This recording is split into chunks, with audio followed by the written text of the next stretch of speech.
Alors, je laisse tomber ces histoires de désert pour l'instant. Et on va démarrer un tout petit peu dans Illustrator. Qu'est-ce qui va être fait dans les quelques minutes qui viennent là? On va aller dans Illustrator, créer un document.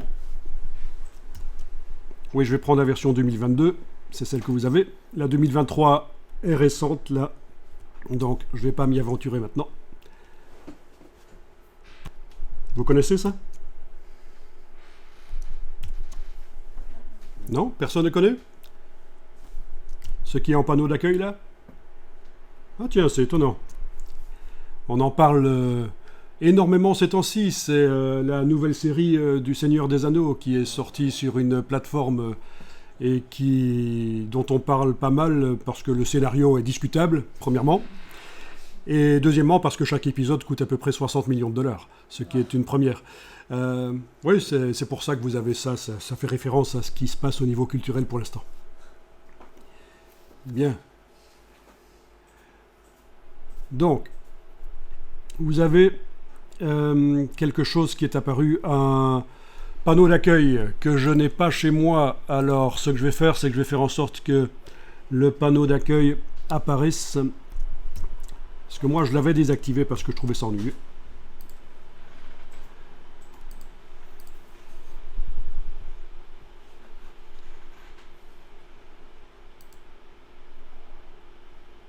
Alors, ce que je vous propose de faire dans ce qui va suivre, c'est donc de...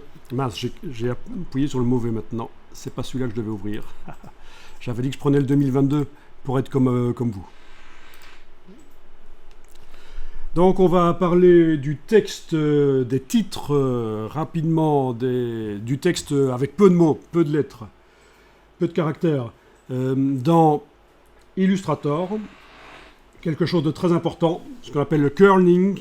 Le kerning, par le curling, hein, le kerning avec un N. Rangez votre balai, c'est pas du curling. Et on va le voir dans Illustrator d'abord et puis dans Photoshop. C'est quelque chose qui est super important dans tous les logiciels Adobe. En ce qui concerne le texte, c'est un réglage à faire pour que le texte soit meilleur. Alors pourquoi je vous parle de ça? Mais parce que l'idée ici de la formation, c'est de vous apprendre la communication d'événements, en fait. Donc de faire des visuels rapides pour faire de la communication sur des événements. Et donc le texte, les gros titres, c'est quelque chose qu'on utilise assez souvent. Éventuellement, vous pourrez même aller plus loin que des simples bannières. Vous pourrez aller par la suite vers des posters. Il y aura aussi des règles de construction des posters, des aides dont on parlera.